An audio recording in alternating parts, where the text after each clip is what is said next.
But is Mason Mount actually the worst signing we've ever made? £55 million. Mason Mount arrived at Manchester United in 2023 as a £60 million statement of intent. 3 years later, the narrative around him had hardened into something far less optimistic. Injuries repeatedly interrupted his progress.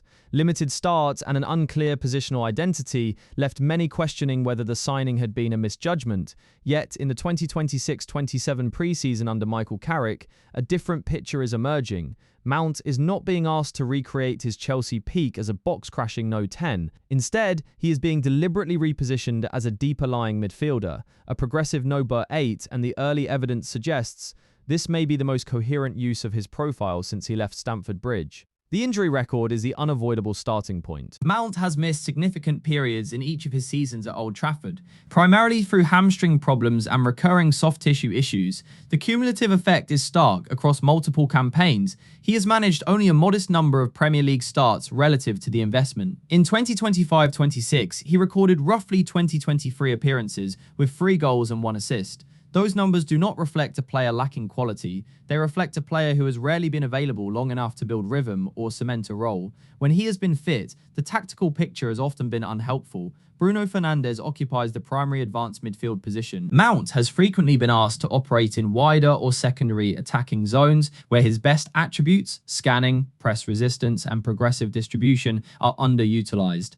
Carrick's approach is different. The early indications from pre-season, including a controlled display in the 5-0 win over Rosenborg, show Mount receiving the ball in front of the defence, facing play and dictating tempo. He is dropping between or alongside the centre-backs to collect possession, then using a combination of short, secure passes and longer switches to break the first line of pressure. This is not the role of a traditional holding midfielder. Carrick is not asking Mount to become Casemiro. He is asking him to become the primary progressor from the base of midfield, a player who can absorb pressure and immediately turn defence into controlled advancement. The tactical logic is clear when examined against Mount's underlying strengths. Even in limited samples at United, Mount has shown above-average ability to receive under pressure and progress the ball. His scanning and body orientation allow him to play forward quickly in a higher position. Those qualities are often wasted because the spaces are more congested and the defensive responsibilities less structured. Deeper, the same qualities become structural.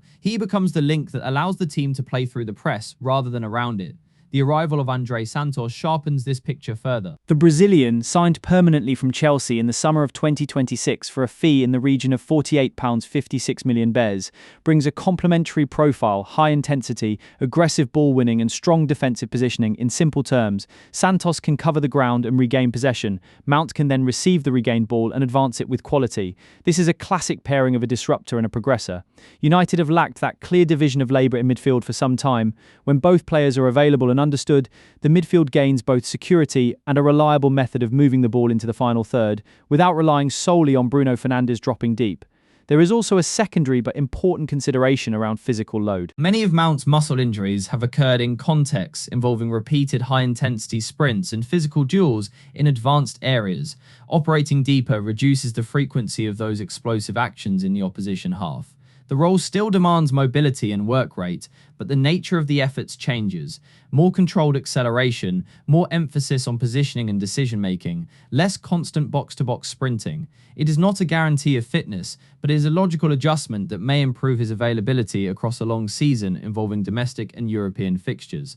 Carrick's willingness to keep Mount despite external interest in the summer of 2026 is revealing the club's technical staff appear to have identified long-term potential in this deeper role. If the experiment succeeds, United achieve 2 outcomes simultaneously. First, they rehabilitate a significant financial investment that many had written off.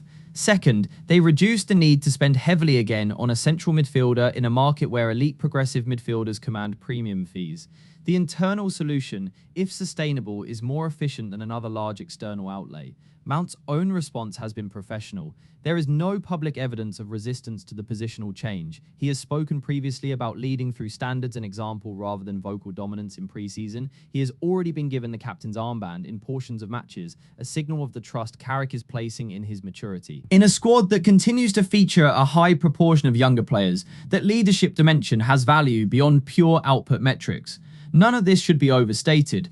Pre-season performances against limited opposition do not guarantee Premier League success. The intensity, physicality, and tactical sophistication of the top flight will provide a sterner examination. Mount's ability to remain available across 40-plus matches remains the single largest variable. A deeper role may help manage load, but it cannot eliminate the underlying injury risk entirely. There is also the question of how the role evolves when the team is chasing games or facing low blocks, situations that may still require him to push higher at times. Nevertheless, the analytical case for the reinvention is stronger than the skeptical narrative that has surrounded Mount for much of his United career.